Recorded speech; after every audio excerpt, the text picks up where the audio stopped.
Okay, hello.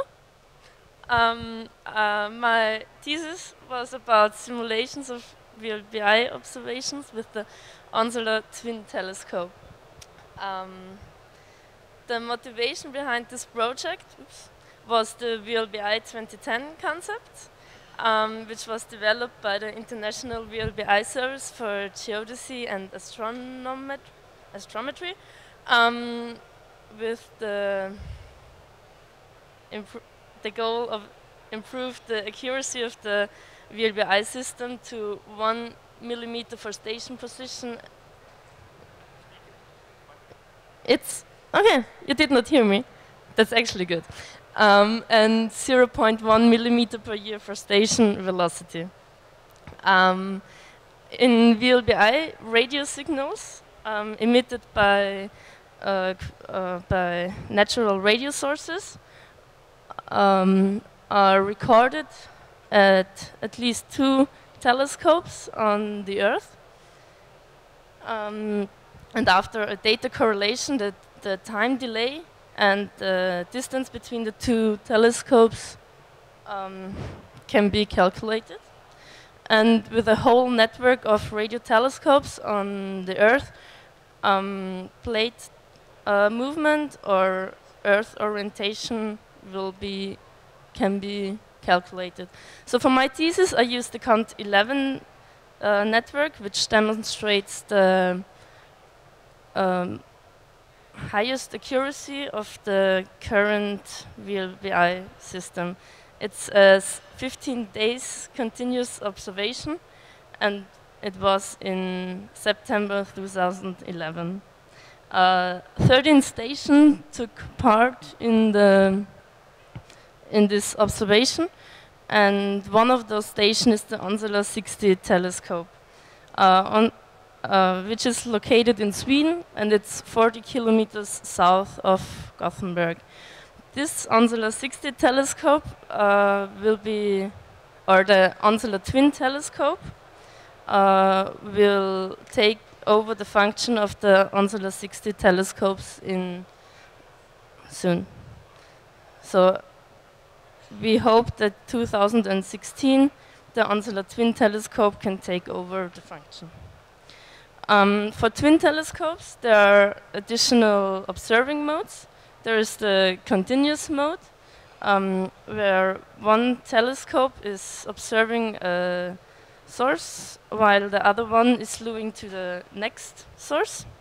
And the multi-directional mode, where both telescopes can observe different sources at the same time, but in different directions and in different subnets. And the maintenance mode, where one telescope is observing while the other one is not available. So I used the Vienna VLBI software, where I could create schedules. I used vSim for simulations of wet troposphere, clocks, and noise. Yeah.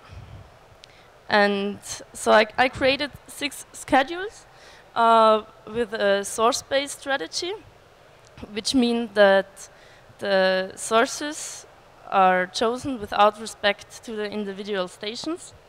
I used 2 and 4 source observed simultaneously strategies. So in the first case, there are 2 sources selected, and the second one 4 sources. And I did the schedules with the Onslow 60 telescope and with the twin telescopes. And for the twin telescopes, I used both observing modes. And I always use the fill-in mode, which is available to,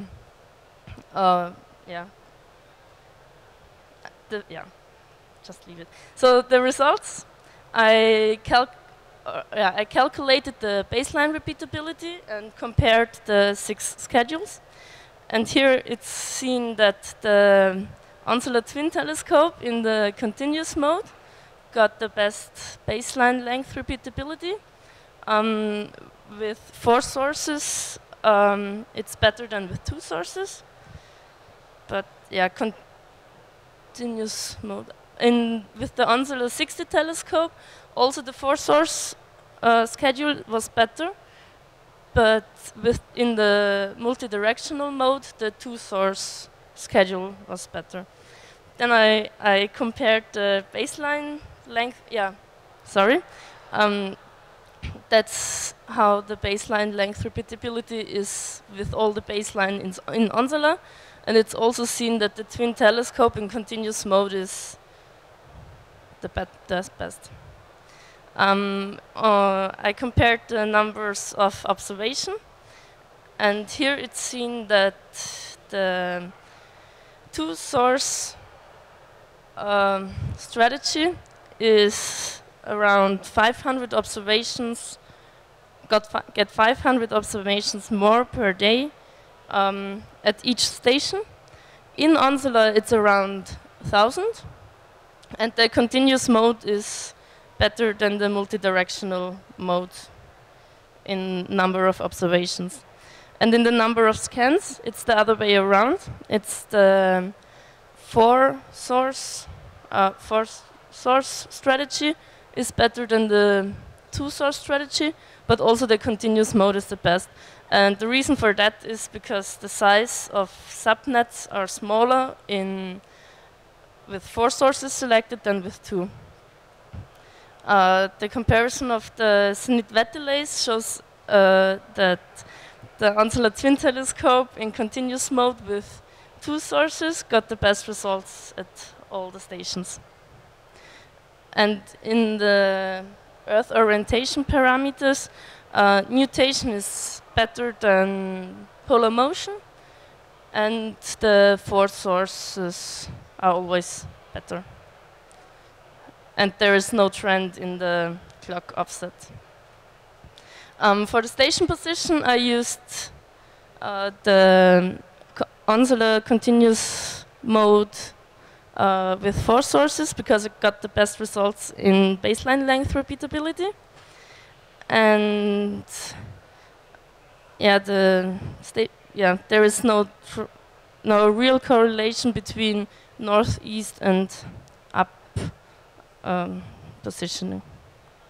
Yeah, and the relation between station position and number of observations shows a trend that the more observations, the better is the station position, and it's the same with the station position and the number of scans. So the more scans, the better is the station position. And the relation between station position and Zenit-Wet delay estimation is that the better the Zenit-Wet delay estimation is, the better is the station position. So that's also really nice. So the conclusion of the whole thesis is that the Onsela Twin Telescope in the continuous mode got the best results.